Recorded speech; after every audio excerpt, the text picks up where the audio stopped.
to file returns and payment of these taxes. For further clarifications, call us on our toll-free line 0800-117-000 or email us on services@ura.go.ug. Please ignore this message if you have already complied. Uganda Revenue Authority, developing Uganda together. Uganda joined the world today to celebrate Anti-Corruption Day. At URA, we spoke to different staff, including officers and top management, on the different ways that corruption can be fought in Uganda. This is what they had to say. My name is Paul Wafula. And I am Antukunda Ann. Today we are here joining all Ugandans in the fight against corruption. In my opinion, if you're to deal with corruption effectively, one of the major things that you should deal with is the leader should walk the talk. Secondly, manual processes should be automated to minimize the human intervention, as well as we also need to set up punitive measures to those who are found to be corrupt. To think of how do we also engage technologically, how do we bring in the tech side in the fight against corruption, how do we get more systems, better software to track, how best can we also invest that corruption, in the anti-corruption angle for us to be able to really net the people that are culprits. And then also secondly, I think we need to toughen a little on our laws, toughen a little more. It seems like people who commit these crimes are actually left at large. Actually, on the contrary, society celebrates them, yet there should have been that tough hand. So we need to see government come in more and bite a lot, so that people fear to get into corruption activities. I think it's a good opportunity for us to reflect, especially on issues of we as people and our practices, our processes, and our systems. I think they are learning opportunities that need a genuine and honest conversation on issues of corruption. Corruption has traversed. It is not only about illicit exchange of money or favors, but it's about respecting, the rule of law, respecting procedure, and these, as human beings, I think we need regular reminders for us to be able to learn, to appreciate, but also maybe see the risks.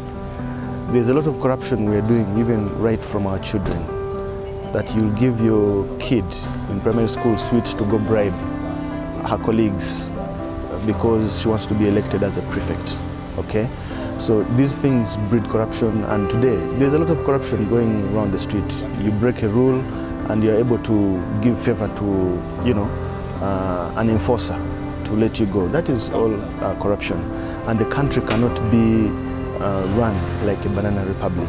Honest conversations whereby people get to hear the effects of corruptions, the dangers of corruptions, that things we are missing simply because of corruption, I think should bring light and allow us to heal and probably improve. Today being Anti-Corruption Day, we could have mentorship programs where we have accountability partners, in the sense that I'm my brother's keeper, having people that you're accountable to, having small cell groups where you get to meet and have mentors that are pillar points in the URA community for integrity. So we can learn from each other, share from each other, and strive to be better as URA officers. To me, I believe by doing what you feel or what you expect someone to do to you. Whenever you meet someone, do exactly what you would expect from them to do to you. That is the best way to fight corruption in our country. In the past, we used to do a lot of things in a manual way, and it was abetting corruption. But now with the current systems and processes which have been automated, corruption has reduced greatly. And not only that, but a lot of other things, activities are going on behind the scenes where staff have been encouraged to desist from doing corrupt activities. Anti-Corruption Day. I think it's a day for us to reflect on what we have individually done to stand against corruption. Yes, there are institutions, there are mechanisms to help us, to support us, to remind us that corruption is not acceptable within our working systems. But as individuals, we need to stand up for our country, to stand up for ourselves and for the generations to come, to say no to corruption. So I appreciate the integrity fight with our compliance division. It's not an easy fight, but any vice needs determination, needs focus to fight. As management, there is a serious determination to see that we clean up the tax administration from that vice of corruption. And we know that any institution can only thrive where all the stakeholders really see that there is transparency in whatever we do. Equally, the way we have cascaded the message right from the top, the tone has been set from the top, from the Commissioner General coming down up to the staff. So integrity is the way to go for us to succeed and even to be able to collect the revenue that we're supposed to collect and see that we transform our nation from borrowing, from economic slavery, dependency. We have to see that everyone drives the integrity message. Integrity campaign and efforts need to be in the faces of people so that staff truly move outside that paradigm. We move off it and we live the life with the virtue that people would emulate and talk about URA. Good afternoon, Uganda. Welcome to another one of our onboarding webinars. My name is Anan Priska and I'll be your host as always. Today we're going to be discussing return filing. What is a return and how do you, what are the timelines for meeting your return filing deadlines, and get into the nitty-gritty, the demonstrations of how you can file a return. Once again, today I'm joined by Irene Zagire. She's here to walk us through the process. As always, Irene, introduce yourself one more time and we can get started. Good afternoon, our viewers and listeners. My name is Nagire Irene, an officer from Taxpayer Literacy, Domestic Taxes. Okay, thank you, Irene. We're very happy to have you back in the program. So we're going to get into it, as we always do. What is a return? Thank you, Priska. A return is a declaration of a taxpayer's performance. Okay. When we look at an income tax return, it is a declaration of how the business has performed throughout the year. When we talk about an employee's return, you're declaring to us how you have paid your employees in a given period.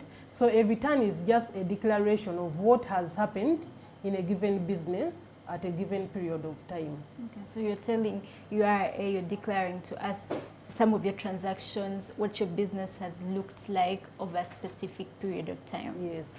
Okay. So how many types of returns are there? Does someone have to file, and in within what duration? Thank you very much. Like I've said, a return is a declaration of how you have performed. So it is the only way that taxpayers are able to communicate to URA. So we have different kinds of returns depending on what you're declaring and give different timelines. We have weekly returns. Okay. Those are for taxpayers in sports betting or pool betting. Those come in every week. So whenever a week ends, you're given 3 days to submit that return. That means that when the week ends on Sunday, you have up to Wednesday to submit the weekly return. Okay. Then we also have the monthly returns.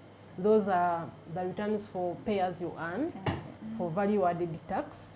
Those ones are, thank you. VAT and pay as you earn. Those ones are supposed to be filed within 15 days after the end of the month. Okay, so let's give us an example. For this month, this is Feb. Yes. When am I supposed to file my return for payee, for example? When the month of February ends, you'll be given up to 15th March to submit the return for February. So whenever a month ends and you're filing a monthly return, you're given 15 days. It does not mean that you should submit your return on 15th. So please don't always wait for the deadline. but you just know that you have only 15 days whenever a month ends. And the time for filing that return is the same time for payment of the tax in that return.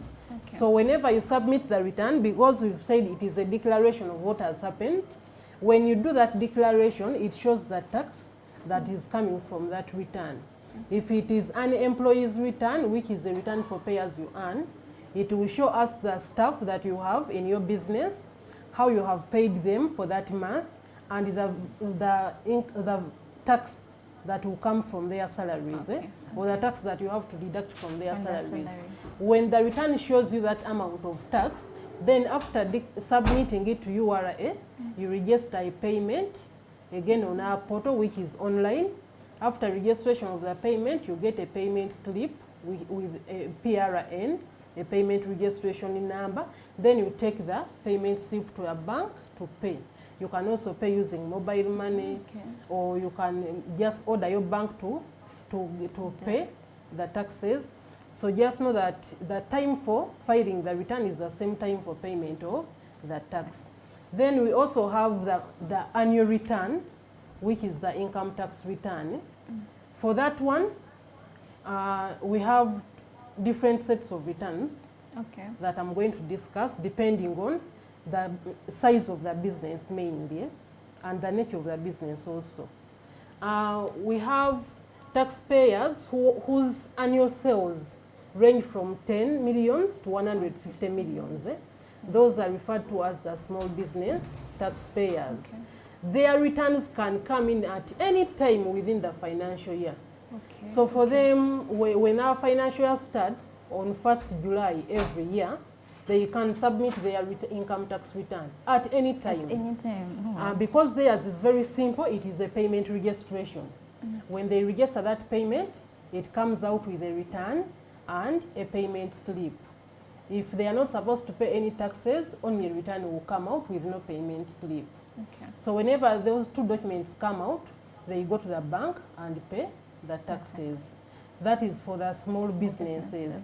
But if you're a small business, that is, you're performing between 10 millions and 150, but you're in a professional business, then you cannot submit a small business income tax return, which we refer to as a presumptive return. That one is not allowed for those in professional businesses. The examples we have are the engineers, if you're in an engineering business. If you're in education, if you have a school, that is a professional business. If you have a medical facility, that is also a professional business. Such kinds of businesses, even if you're performing within 10 and 150 millions, you're supposed to submit the full annual returns that we are going to look at, not the presumptive return. So for those that are submitting the full annual returns, we have two sets of the returns. When the financial year starts, we expect a provisional return from them. The provisional return only requires you to submit the estimated profits, the profits that you expect to make in that financial year. They are just estimated. You can estimate maybe using previous year's performance, or you can estimate using any contracts that you've so far signed, or depending on how you see the economy. So with the estimate that you show in the return will show you the taxes that you're supposed to pay in that financial year. So when you submit the provisional return, we expect you to start making payments of the taxes that you've seen in your provisional return, and you're given 4 installments to make the payments. So when you're an individual, that is, if you're a sole proprietor, your team, you can have a team maybe on Dagire Irene, and your team has a school on it, but the school is also on your team. It means you're an individual taxpayer. So for you, whenever a financial year starts, you're given 3 months to submit a provisional return.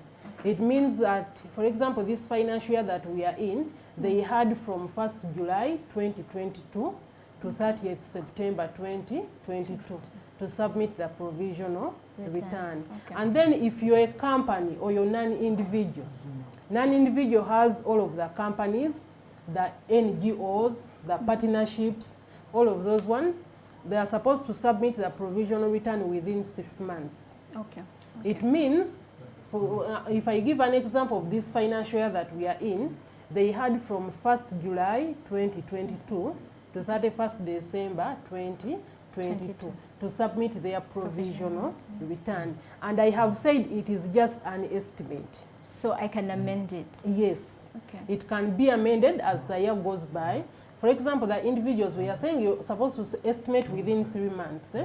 But I could give an example of circumstances whereby there is maybe COVID or a lockdown, like the one we had in Mubende.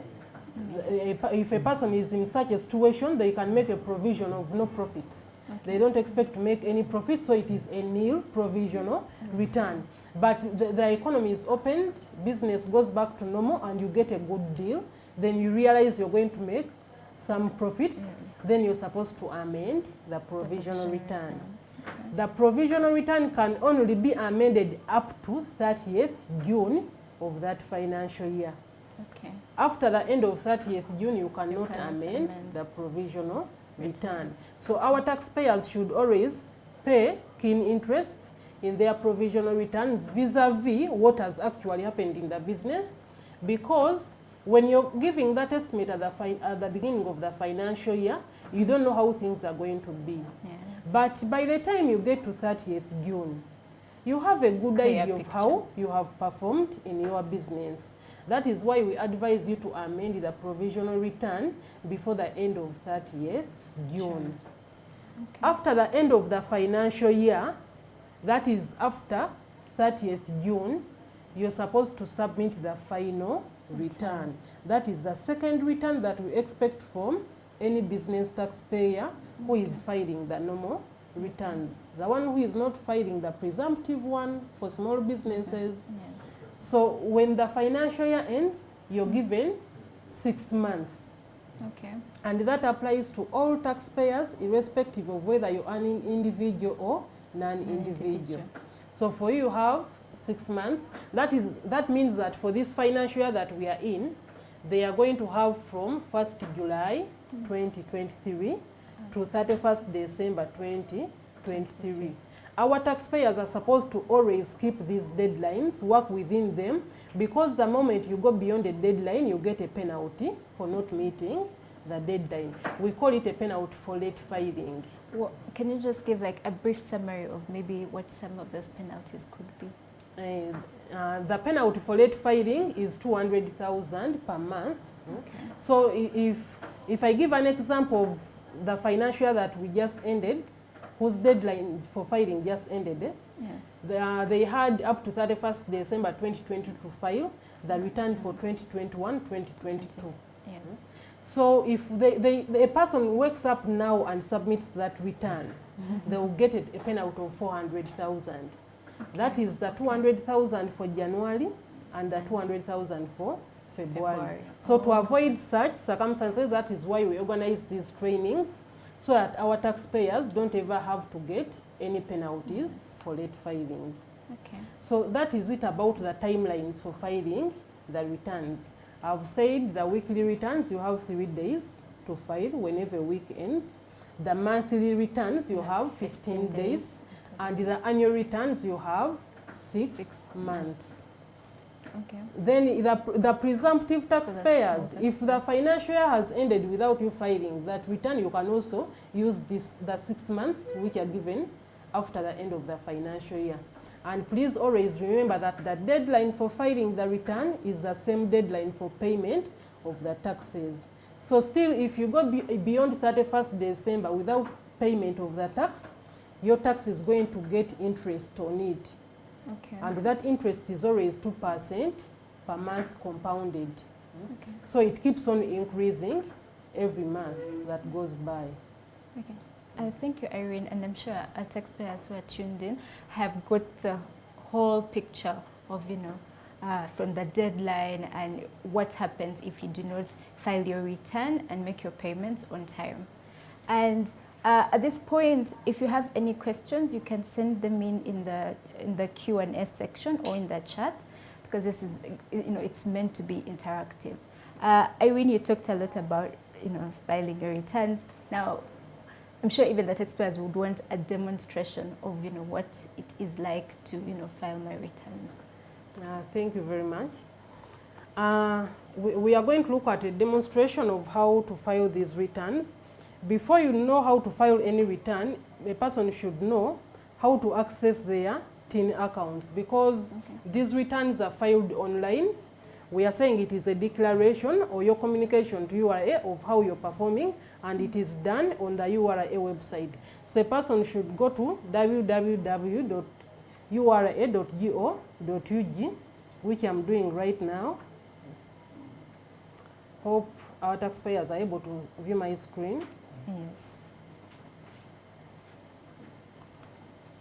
Okay.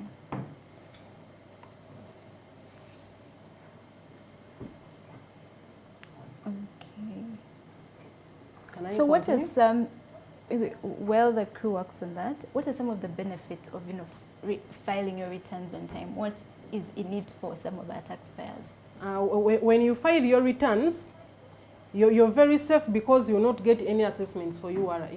Remember, I've said we live in a self-assessment regime whereby our taxpayers are given an opportunity of telling us how they have performed. Yes. And it is from that declaration that they determine the amount of taxes they are going to pay. Okay. I always give a simple example of a parent who has bought a kilogram of meat to serve at home. It is up to the parent to know that if I give my children 2 pieces of meat each, this meat can be enough for lunch and supper. But if you leave it for the children to serve themselves, you can have a child with good appetite giving himself 5 pieces or even more. Then you can have another that gives himself 1 or 2 pieces. It is the same thing with us. Whenever you do not file a return, you're giving URA an opportunity of filing for you. If you're a parent and you gave the children an opportunity of serving themselves, can you punish them for eating all of the meat at lunchtime? They don't know, or they are not supposed to think for the parent. They cannot know that mommy or daddy does not have enough money, so this meat is supposed to work for lunch and supper. It is the same thing with us. Whenever you do not file a return, you're telling URA to think for you. It means an officer who has got the task of thinking for you, or the assignment of thinking for you, will come up with any taxes that they think are the right taxes you should pay. Some of the ways we arrive at the amount of taxes a person is supposed to pay, one of them is by going to the field, walking door to door. When I come to your shop, I will just look at the stock in the shop. If the shop is very stocked, if the shop is very stocked, I will say, go out and pay 3 million. Sometimes we look at the area, your area of location. If a person is in Chikuba, we'll say, if this person is operating this business in Chikuba, they should pay this amount of money. Then another way of us looking at it is industrial averages.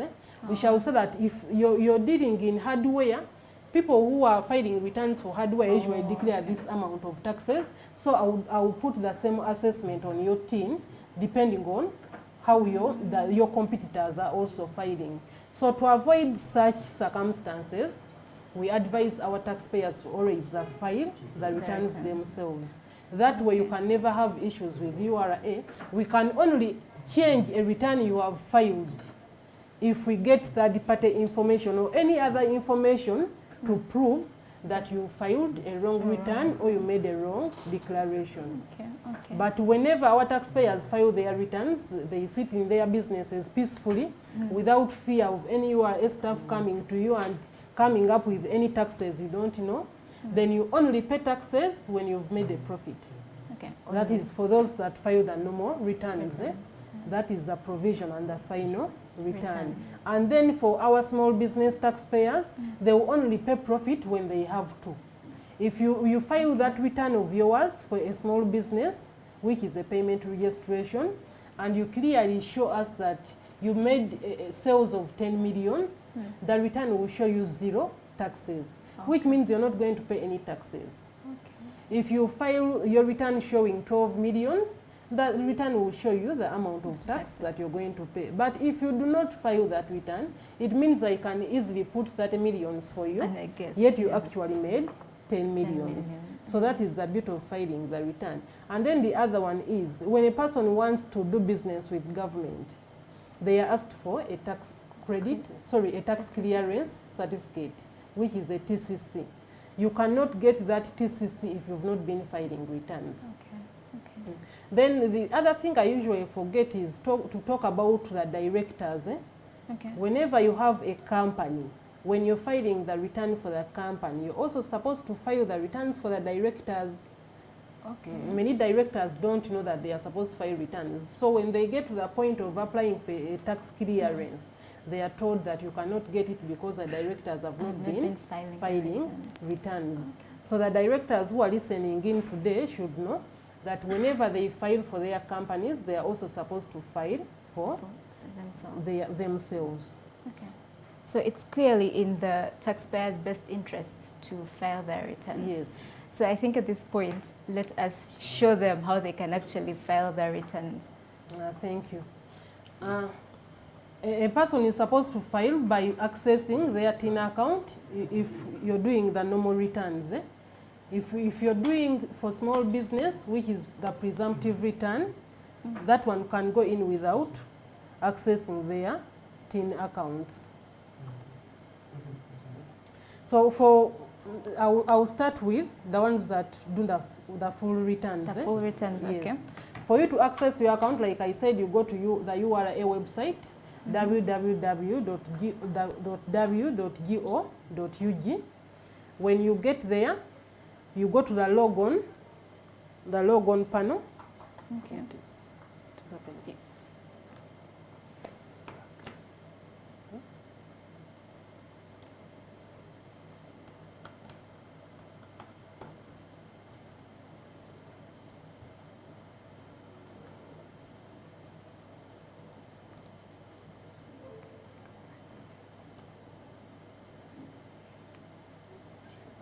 The login panel, then you'll be asked for your TIN and the password. The login ID is your TIN and the password. If you don't know the password for your TIN, you don't have to contact URA. As long as you know the password for the email address which you submitted to URA when you are applying for the TIN.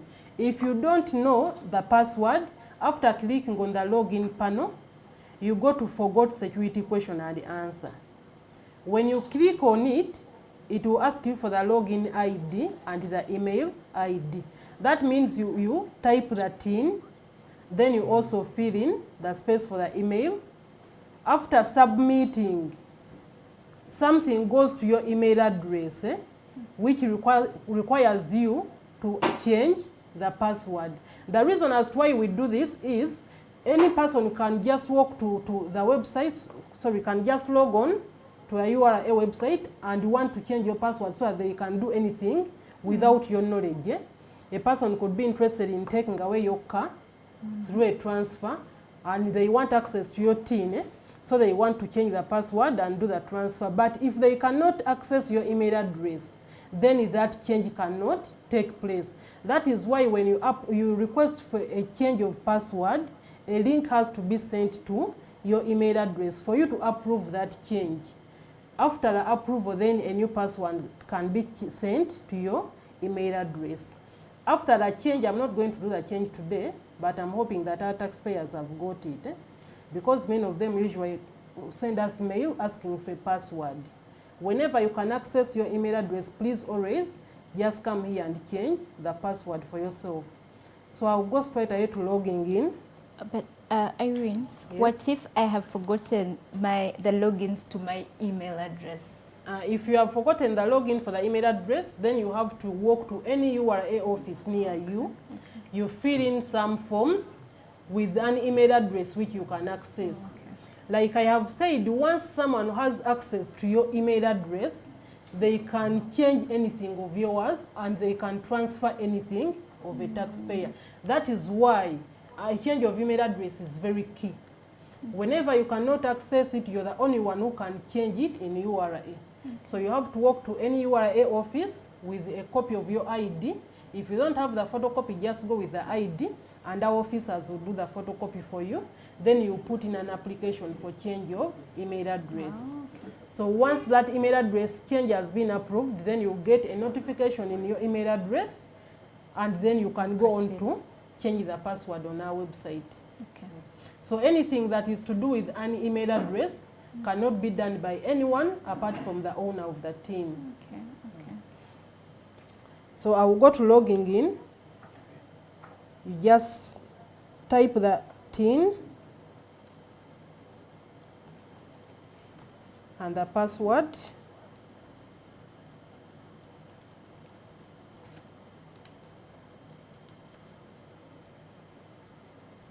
Then click on login.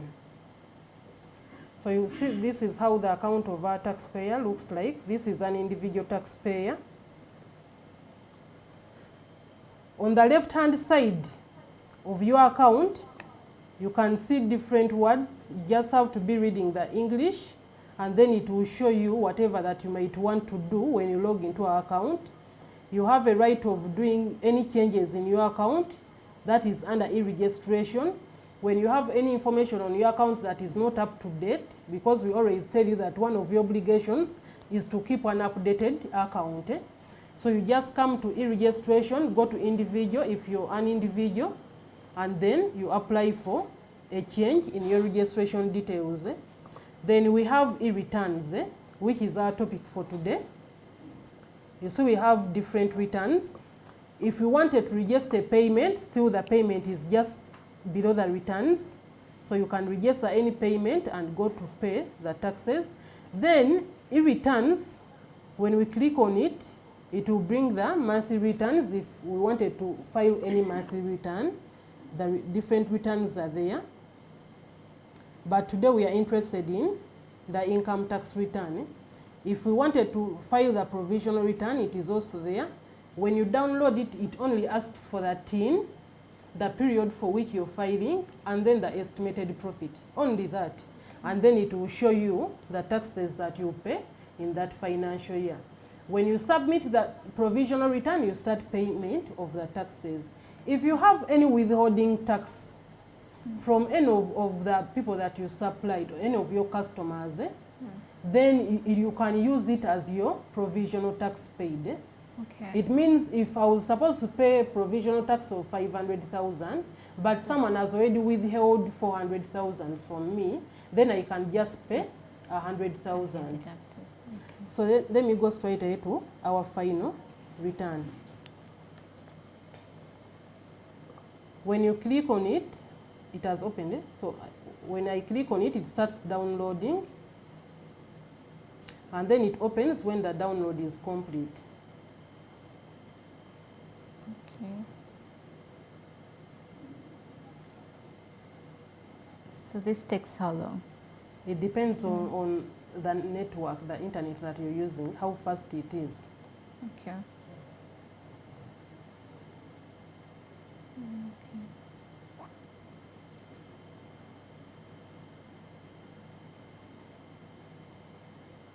Do not cut or paste, so you're not supposed to do any cutting and pasting. If you do it, when you get to the level of submitting the return, it does not accept to be submitted.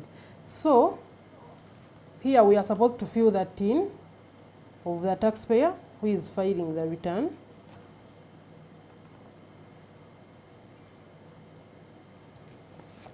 And then the period for which we are filing.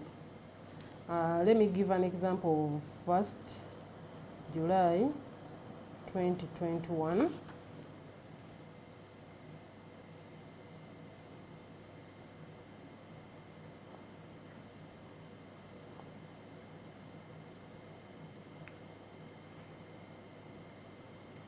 When you see that rotation, it means the return is trying to bring out the rates which were applicable at the period for which you're filing. Okay. Because sometimes these tax rates change. For example, rental. If you're filing a rental return for last financial year, the rates which were applicable are not the same rates that are applicable this financial year. Okay. Then the same thing applies for years before. Things about rental keep on changing. So whenever you see this rotation, it means it is trying to bring out the applicable rates. So never worry thinking that your computer has a problem. That is the reason as to why it takes some time. So we are filing up to 30th June 2023. Sorry, 2022. It is one financial year. There are taxpayers who register for a TIN in the middle of the financial year. So an example are the taxpayers that we are training today. Some of them just got their TINs in January this year. So if your effective date is, for example, 2nd January 2020, 2022, or 2023, sorry. If that is your effective date when you're filing this return at the end of, after the end of the financial year, for you, the period that you will start with will be 2nd January 2023 to 30th June 2023. So those taxpayers will be filing for the few months for which they were on the register. So it is not always a case that you're supposed to file for the whole year. That happens after you've been on the register for a minimum of, okay, for beyond the financial year that we are looking at. Okay. So after declaring the period for which I'm filing, I go to the next page. This one asks whether it is an original return. And since I'm filing this one for the first time, it becomes my original return. That is why people should know that they have a chance of changing these returns depending on their circumstances or their reasons. When you realize you're getting to the deadline for filing the return, but you don't have the paperwork ready, for example, you could be having auditors on your premises, they are still doing the audit exercise, and they've not yet given you the final reports for you to submit to URA, you can submit a new return, which you amend later to show whatever that happened. Or you could be missing out anything in your documents. So you submit a return that you have at that time, and then you can amend it later. So then it asks for residential status because, of course, residents are charged different taxes compared to non-residents.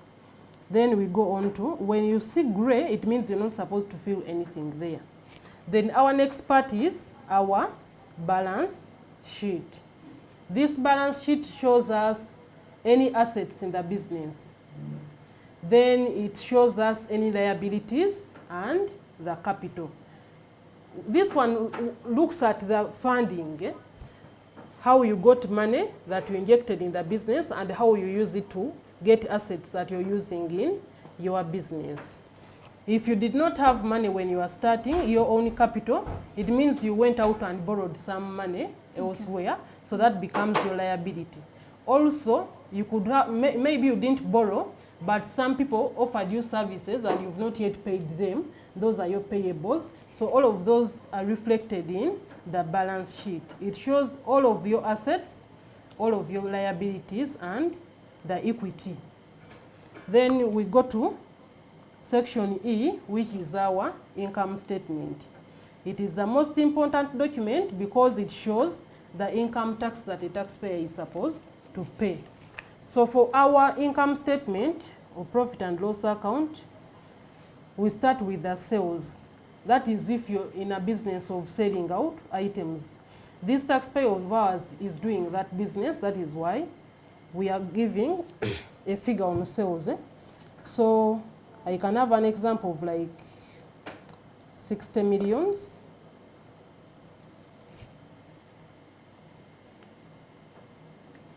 After declaration of the 60 million, if you're not in the business of selling out goods, then you fill this next section, which is receipt from profession or consultancy fees. It means you're just offering services and then you're paid for those services. You're not selling out any items.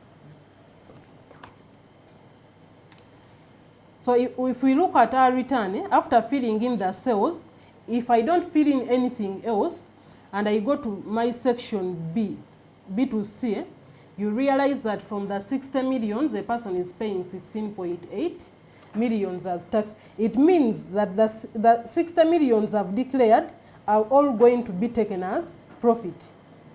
That is why we encourage people to declare everything that has happened in their business. And you cannot declare everything that has happened if you've not been keeping records. So we go on. Our return will ask for opening stock. I could have had some opening stock of, say, 20 millions. Those are the items that had not been sold at the end of the other year. So you start the financial year with them. Then on addition to the 20 millions, you could have bought some more items. You could have bought items of around 30 millions within the year. And then that means I have a total of 50 millions. It does not mean that in that financial year I sold everything. I'm left with some items. So I could have something in my closing stock. Then when you buy items, there are people that you pay money to help you carry the things into the shop. What you pay is called a direct wage. All of the monies you spend on to bring the items into the shop are supposed to be added on to the under purchases. They go to your cost of sales. So if I paid out any direct wages, those are people who carry things on their head to your shop. The casuals. If I paid maybe a total of 1 million throughout the year to these people to carry the things to my shop, that will be added on to my cost of sales. Then if I have any closing stock, those are the items that have not sold in the year. It could be maybe 10 millions that financial year. It is supposed to reduce my cost of sales. Okay. So after declaration of all these, when you go back to your section B2C, you realize that the taxes have changed completely. At the start we had 16 millions, now we have 4.5 millions because we've been able to declare our cost of sales. So my taxpayers, you spend daily on purchases. You keep on buying things to add in your business.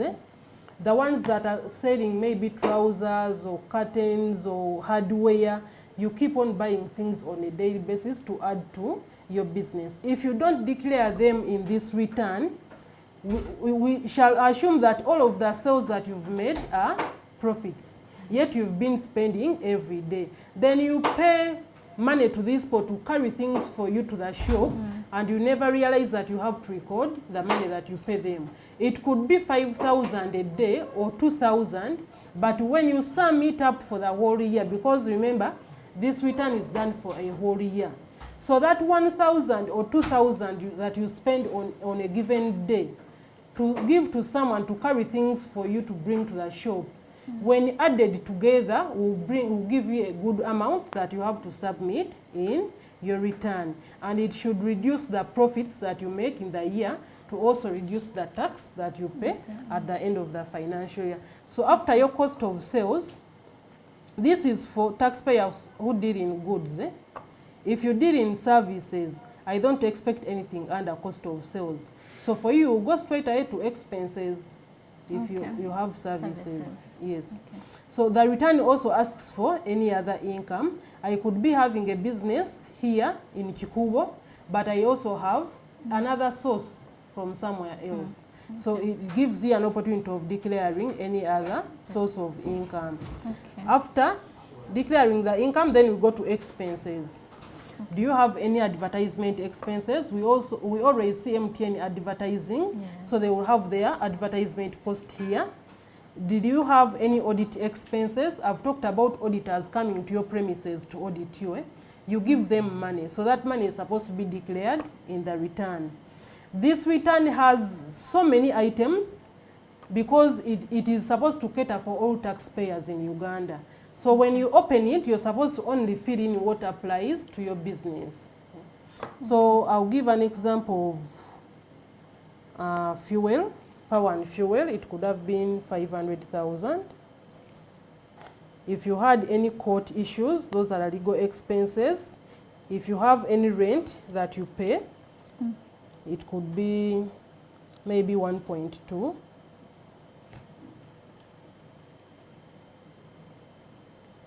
If you have any repairs of building, if I've not seen any building in your balance sheet under assets, I shouldn't expect repairs of building in your income statement. So when we are analyzing these financial statements, we look at what you've declared in the balance sheet vis-a-vis what is happening in your income statement. If you don't have any motor vehicle, any assets up in the balance sheet, I don't expect an expense of depreciation. Then what are you depreciating? Okay. So, yeah, if you have staff, then you can declare staff welfare expenses if you spent on them. If you spent on any stationery, because we tell you to buy books or black books where you can be noting everything that happens in the business. Some people say that, well, I use public means and I'm not given a receipt. It does not mean you should forget about that expenditure. Just go to your shop and note it in your book. So at the end of it all, the money that you spend on the stationery will appear in your income statement. Then the transport cost will also appear in your income statement. Then we have telephone expenses. You buy airtime every day, you pay for data and all of that. Please make sure that you always declare such expenses. Then if you incurred on anything that is not in our return, you're given an alternative of filling it there. I'll give an example of license. Yes. Many taxpayers say that URA people come and ask for taxes, then KCC also comes and asks for money for license. Whenever you pay for license, the amount of money that you paid for that license is supposed to be reflected in our income statement. So I'll give an example of 260,000 because many of the businesses pay that to KCCA. So if that was an expenditure of yours, you're supposed to declare it. If you spent on NSSF, you're also supposed to declare it in the income statement. If you paid money for registration of your business name, that is also supposed to be reflected in this financial statement. All of the payments that you make are supposed to appear here as your expenses so that they reduce on the taxes you're supposed to pay. I'll give another example of salaries and wages, maybe 2 million. When I go back to my section B, you realize that the taxes are reducing. Right now we have 3.3.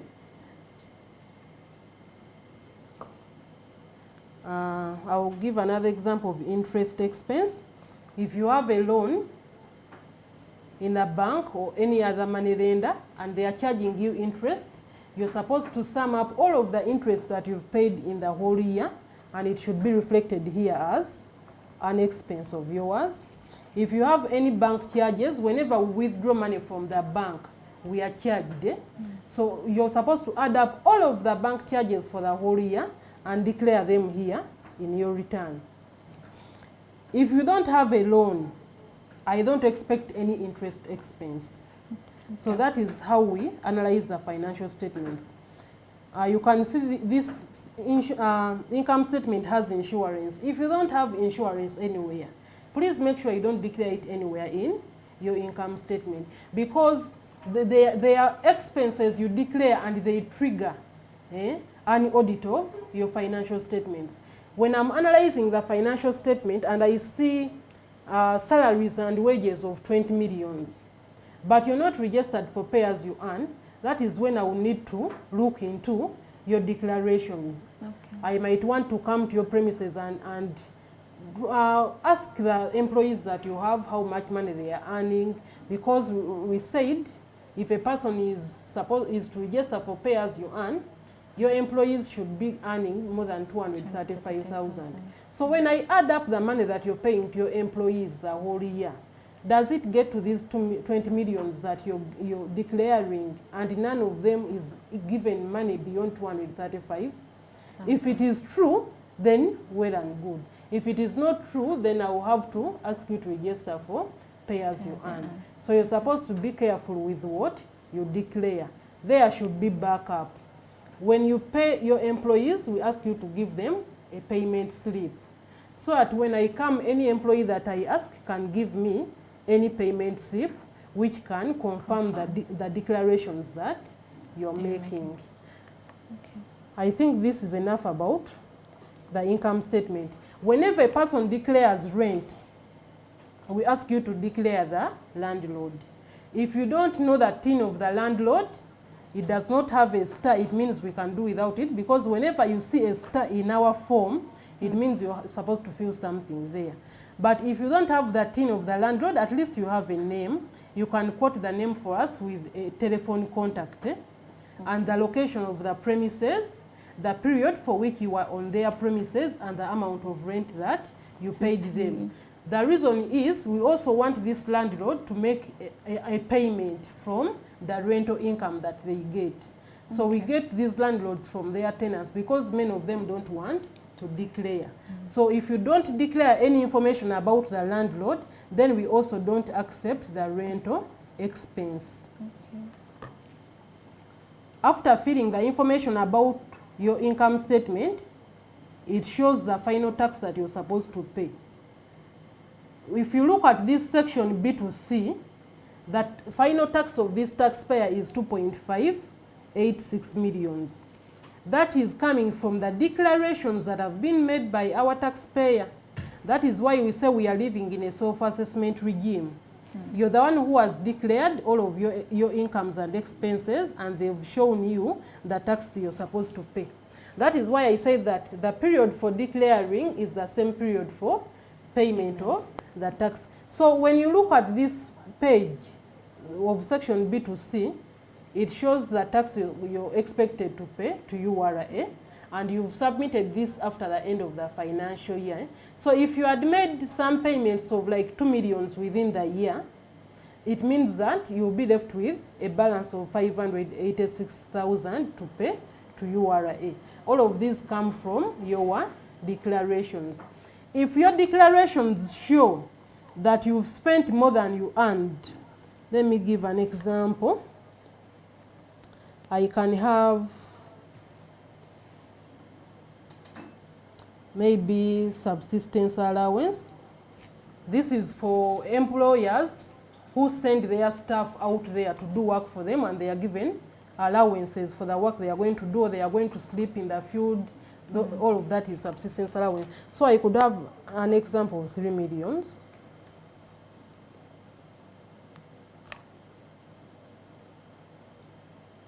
Then staff welfare could be to 500. Then I can have promotion, sales promotion of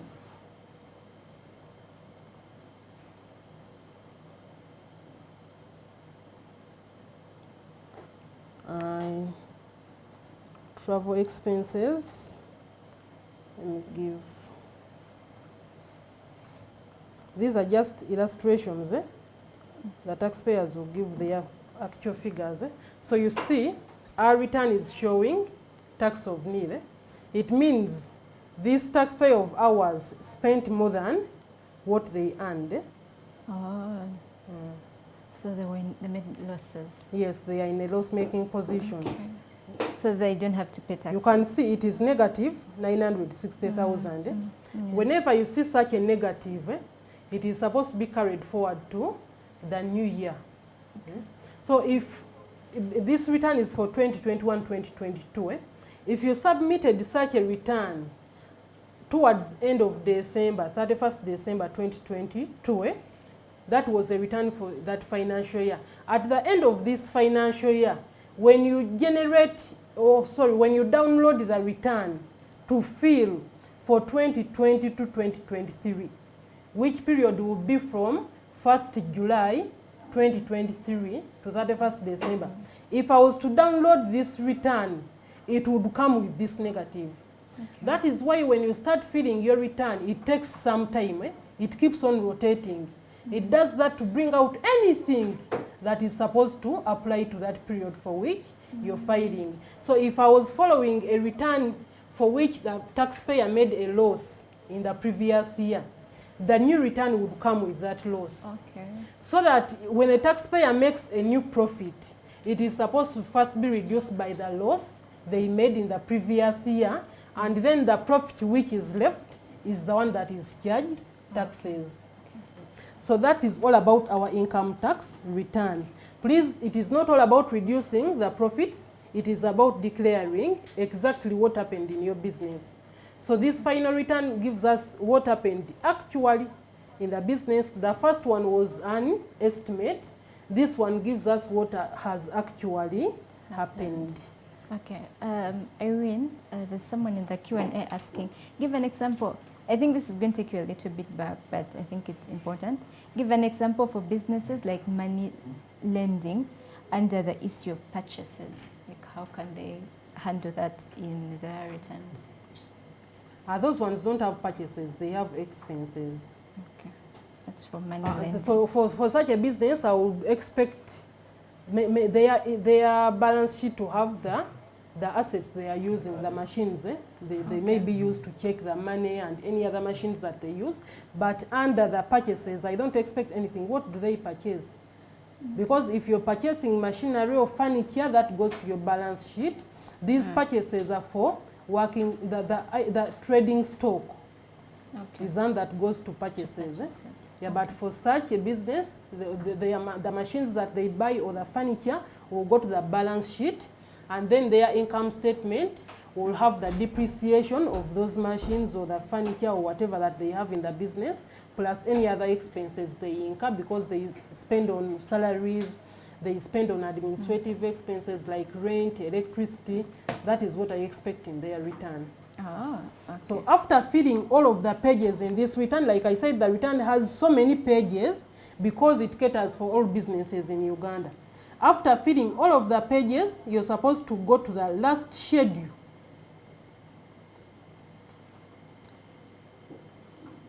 I said everything that is not applicable to you should be left empty, and then it will have its zero.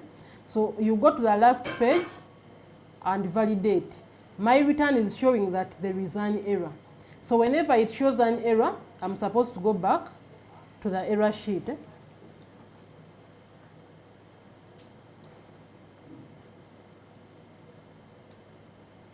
This one is not describing the error. I'm seeing total rent paid or payable. It is here, total rent paid or payable. It even shows the error line and the serial number. So that is in section E, here. Remember I said that whenever you declare rent, you're supposed to give us the details of the landlord. In our return here, under expenses, I declared rent. It is here, 1.2. But when I got to the part of filling the details of the landlord, I did not fill anything. That is why it is not accepting to continue. Because of time, I'm going to leave it at this. But just know that you're supposed to fill each and every detail. Should we go on? Yes, we can proceed. Okay. With details of the landlord, or I go to another return? No, you can fill in the details of the landlord. Okay, let me give an example of a landlord called Chintu. Maybe Ronald. Location of premises, Nakawa. I've been on the premises from, for example, 1st July 2021 to 30th June 2022, and the rent I paid was 1.2. When you declare this rent, we also usually go to the return of the landlord and see whether they are also declaring this rental income from you. It helps us to check them. So let me go back to my last section and see whether I still have any errors. Now I think you can see now it is showing me that there is no error. Yes. So when it shows no error, it means you can go ahead and upload or save the file somewhere on your desktop. This file always brings a name. My advice to you is not to tamper with the name, just add on any letters which can help you remember the return that you're going to submit. I will save it on the desktop. Make sure you save it somewhere where you can remember very fast, so that you don't have to look for it. So after saving my file, I will go back to my account on the URA website. Then I'll look for the financial year for which I'm filing.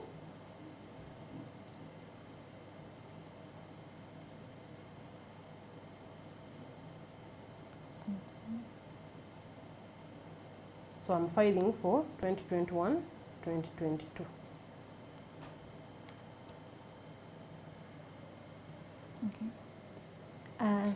So I think while that validates, there is someone asking, for service businesses, where is the profit recorded? Profit? Yes, like for services, people in services. Whether you're in services or goods, the profit will come out when you're filing that return. Just like we did for this return, we kept on showing the incomes and the expenses, then it showed us the profit. Okay. So I cannot say that you record it here or there. Just know that when you declare your incomes and expenses, it will show you whether you made a profit or not. Okay.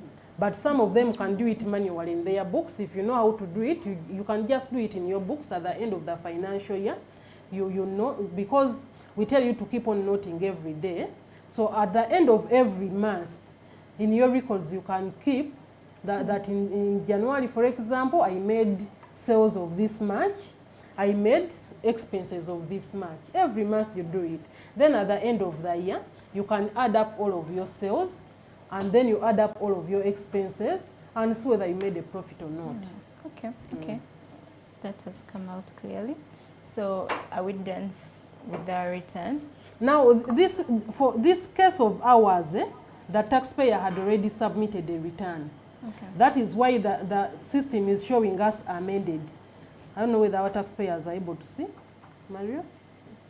The system is showing us amended because I'm filing a return for 2021, 2022, and our taxpayer has already submitted it. But if they had not yet submitted, then you would not have this word amended. That is why it is asking us for the reason of amendment.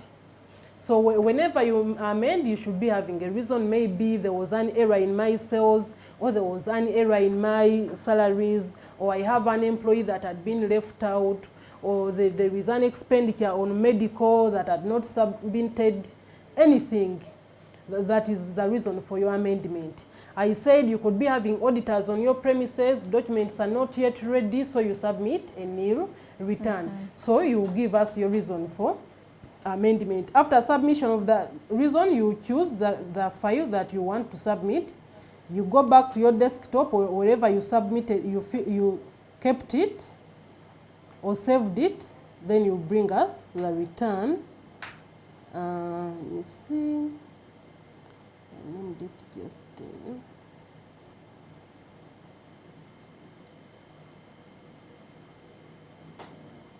I'm not even seeing.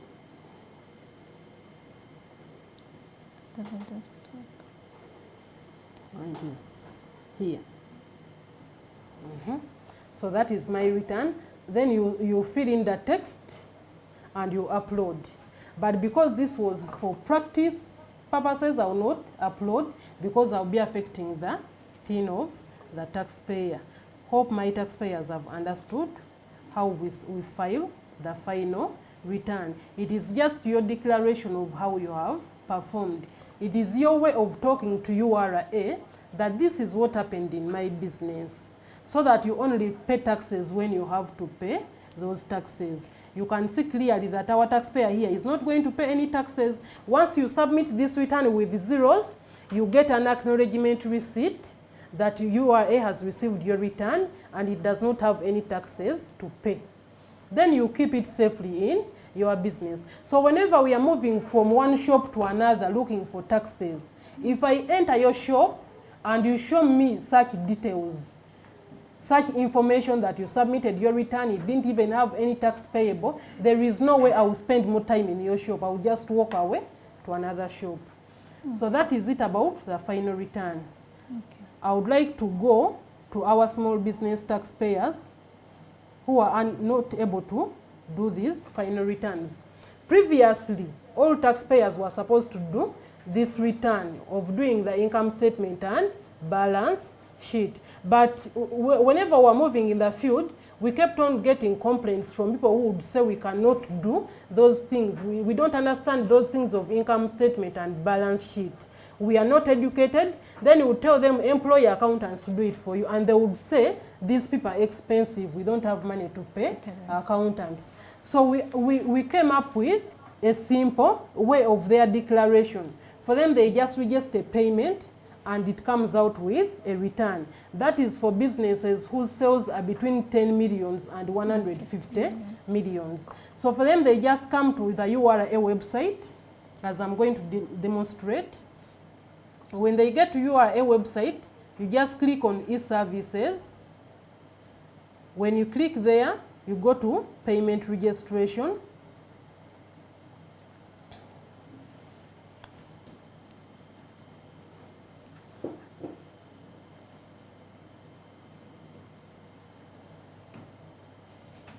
When you go to payment registration, it asks for the tax head. Our tax head here is income tax small business or small businesses.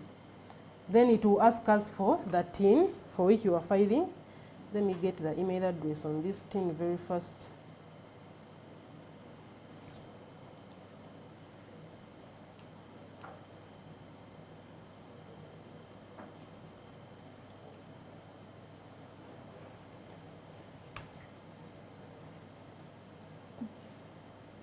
Sorry, I need to get the email address very fast. Okay. Timothy Taremwa, you asked that please take us through the creation of a login account. We walked through this process in one of our last webinars. So if you could just go to our YouTube channel, just type URA TV in your YouTube, you'll be able to access this information on one of those webinars. Today we may not go through it. The other thing I could add on, if a person is asking for creation of account, these days your account is automatically created by URA. When you're given a TIN, they send that TIN with a password to your email address. And like I said when we were starting, if you've forgotten the password, just go to the website on the login panel, click on forgot security question and answer, and then you'll be able to submit your TIN plus the email address. Then it will give you the password. Okay, and I think that even answers Alan's question. He just sent in that I need some help with my passcode so that I can open my account. We don't need the passcode anymore. Like I've said, they just have to use the password that was sent to their email address. And for all of you, if you don't know the password, don't bother asking for any password. Just go to forgot security question and answer, and you'll be able to reset the password on your own. That also applies for a time when maybe you've told someone to clear goods for you at the border. You give them your password. When they are done with that assignment, just go to forgot security question and answer and change your password. So you can change that password as many times as you want, whatever that you want. If you've given your password to anyone, maybe a relative or friend, to do anything for you, whenever they are done with the assignment, make sure that you change it. So let us go back to this payment registration. I've got the email address 5729963.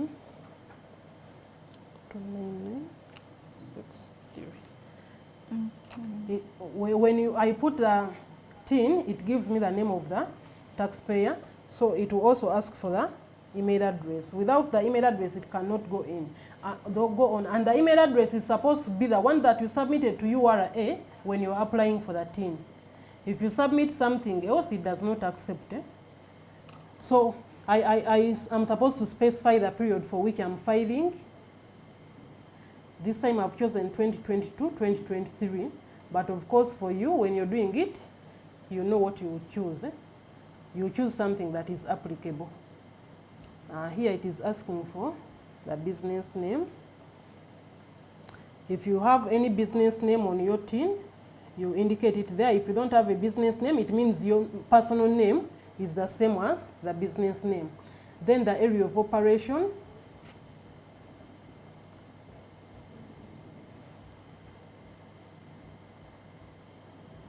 This network is one. Okay. Then the business activity. The different business activities are stated here. If yours is not there, you click on others, then you specify the nature of your business. The most important part is this one, estimated gross turnover for the year. So let me give an example of 10 millions. If it is 10 millions, you can clearly see that it is showing 0 tax, because we said all of the businesses, the small businesses who are getting sales of 10 millions and below are not supposed to pay taxes. So by you declaring the 10 millions, you're safeguarding yourself because you filed the return and you have communicated to URA that I made 10 millions. Yeah, let me give an example, another example of like 20 millions. If we have 20 millions, the return is showing us that we are going to pay 80,000. And then we have this question here. Do you have business records?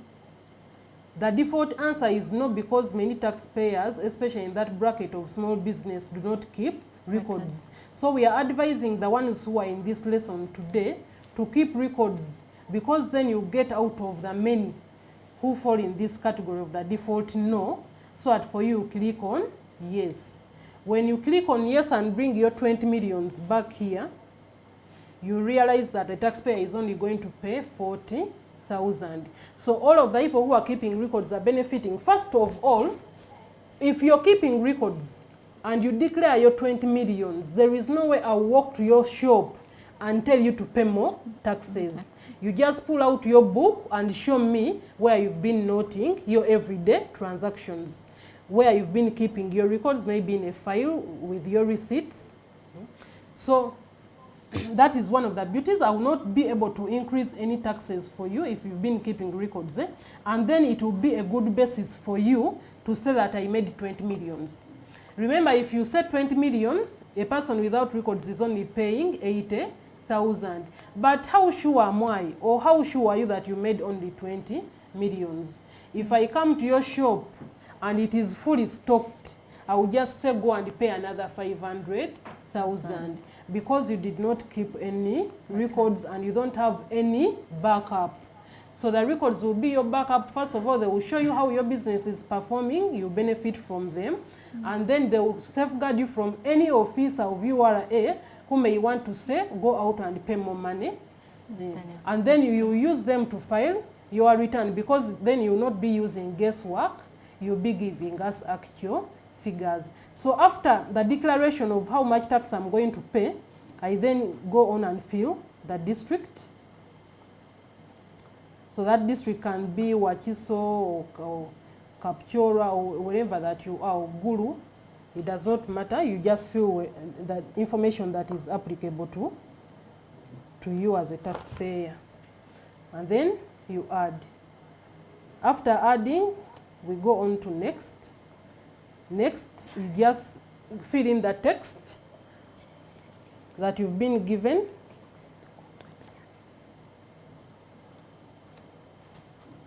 After filling in the text, you're supposed to submit.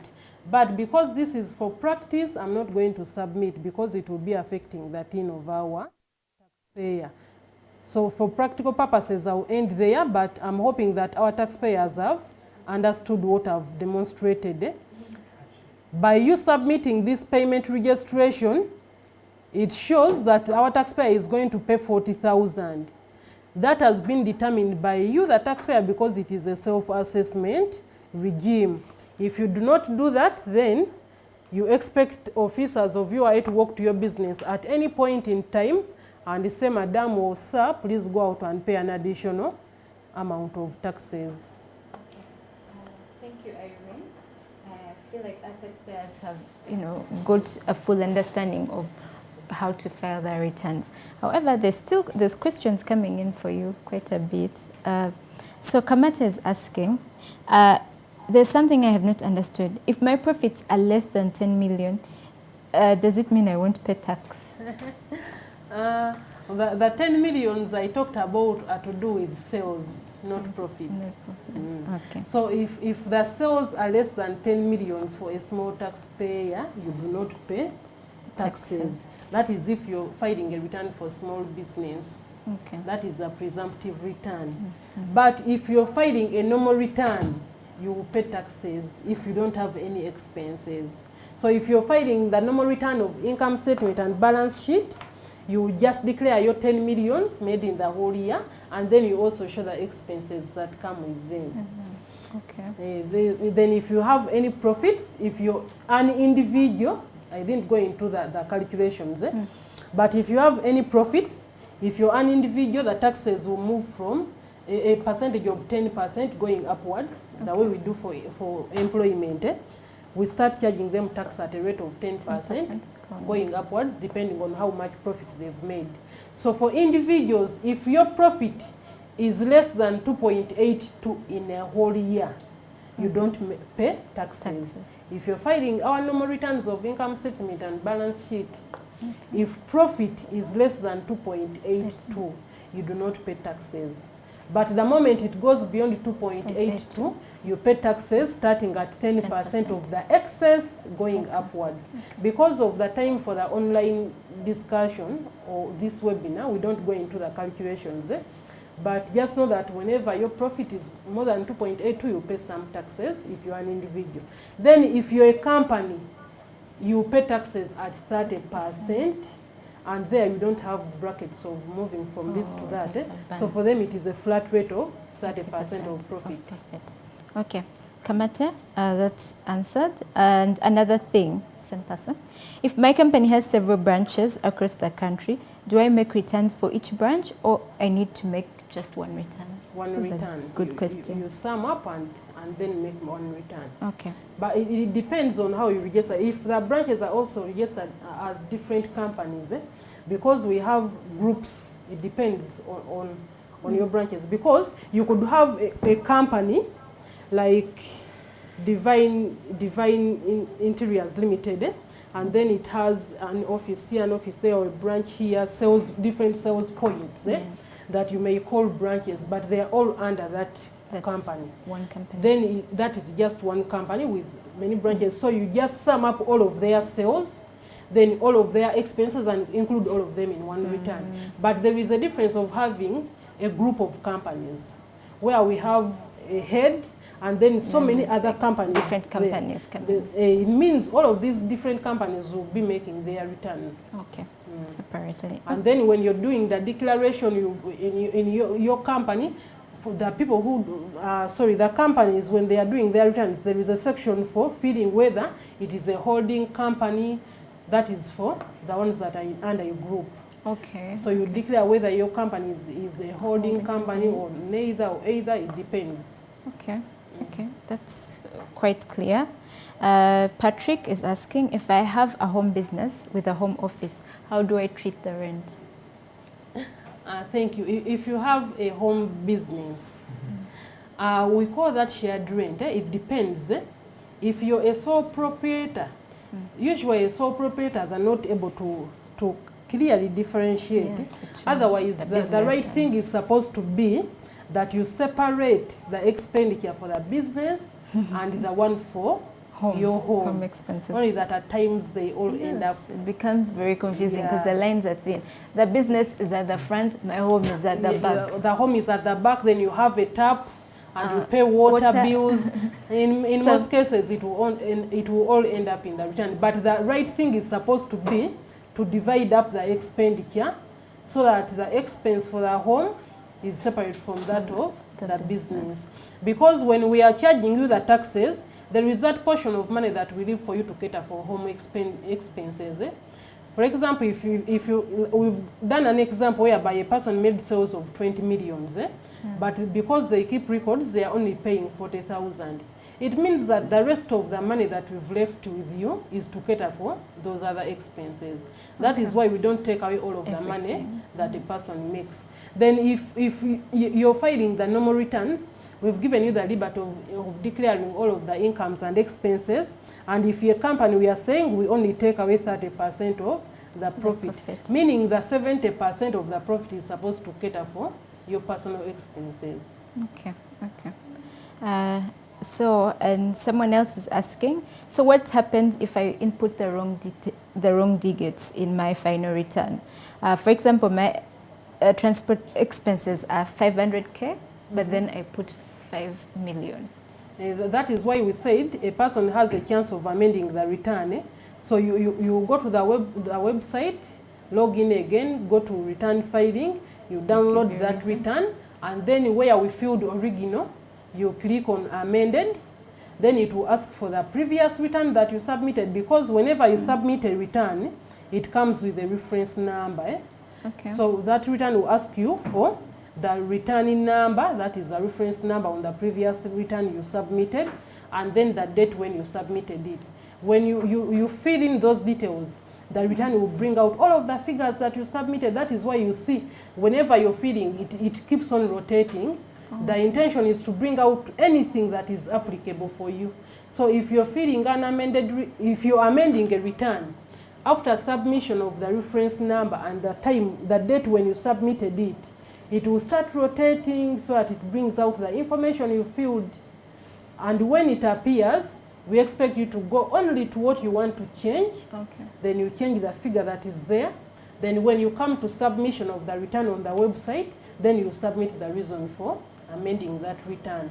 So that when it comes to URA, we have officers who look at such amended returns. The officer will look at your reason for submission, then he will go to the area that you're amending. He will look at it, or he or she will look at it, and if they agree, then they will approve. Once it is approved, it becomes your new return. Then the previous one is no longer applicable. Okay. So can I go back to as far as, let's say, 2020, 2019, and I amend that return? Taxpayers are given 5 years from the end of the financial year. So if you're amending 5 years backwards, it can accept, but more than that, it does not accept. Okay. I think the question is very clear for this taxpayer. Patrick, another taxpayer, is asking, how does one handle a business that does both sales and professional services, like consulting? So when you have such a business, in our return, the first row or the first line had income from sales, the normal sales or selling of items or goods. So you submit that figure, and then the next row or the second line had income from consultancy services. Then you also include that, so that the two will be added. Then when you go to expenses, you also add them, and the two figures from incomes and expenses will also be added to give you your final returns. At the end of it all, it will be looked at as one return. Okay. Thank you very much, Irene, for this great webinar. Thank you for joining us. Please share your parting remarks with the taxpayers, and then we can wrap up. Thank you very much. I just want to thank our listeners for joining the discussion. Thank you so much. I'm hoping that you've benefited from it. If you need any more assistance from the Taxpayer Literacy Unit, we sit at Kampala Boulevard in the middle of town.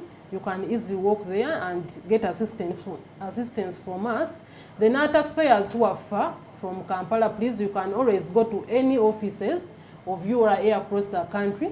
There are so many in every district. You'll find us.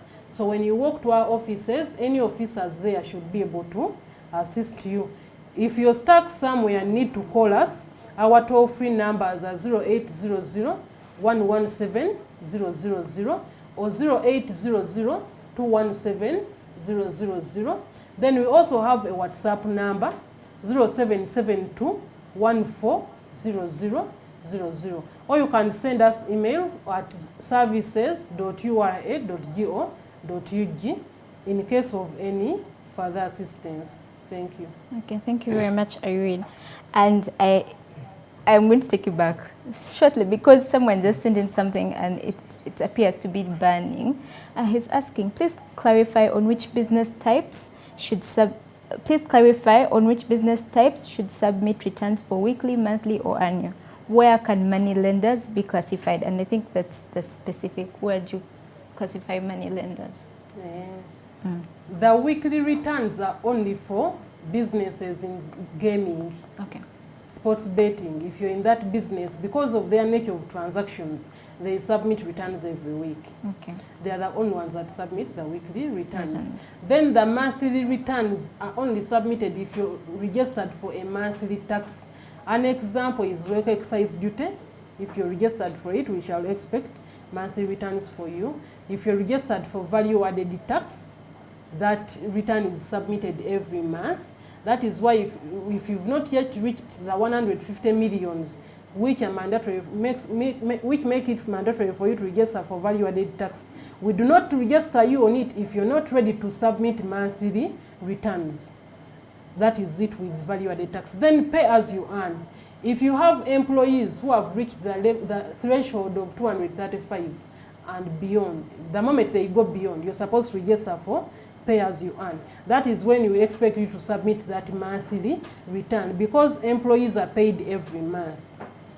Then income tax is submitted once in a year.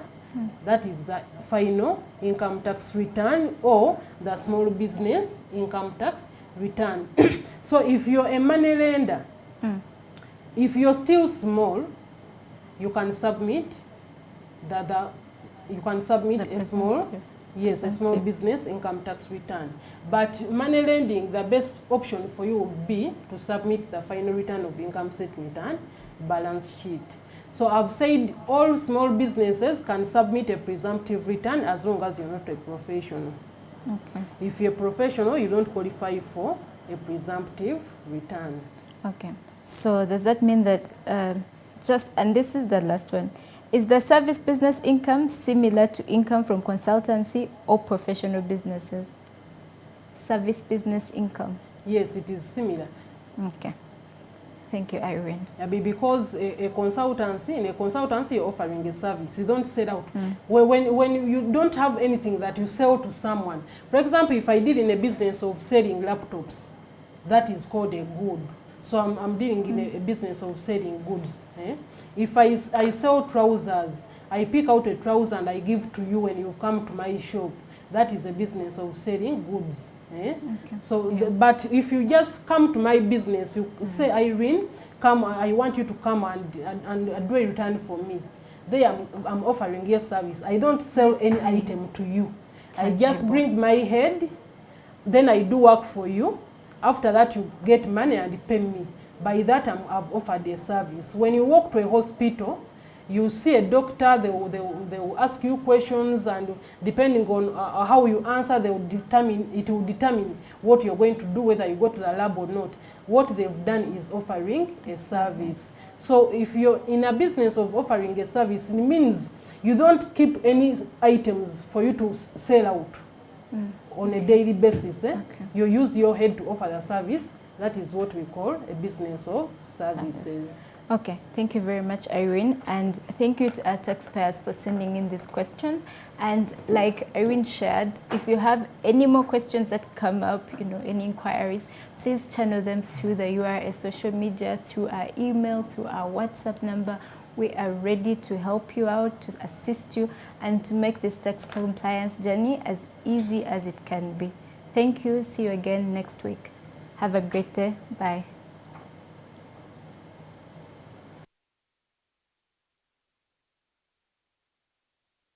Uganda Revenue Authority, developing Uganda together.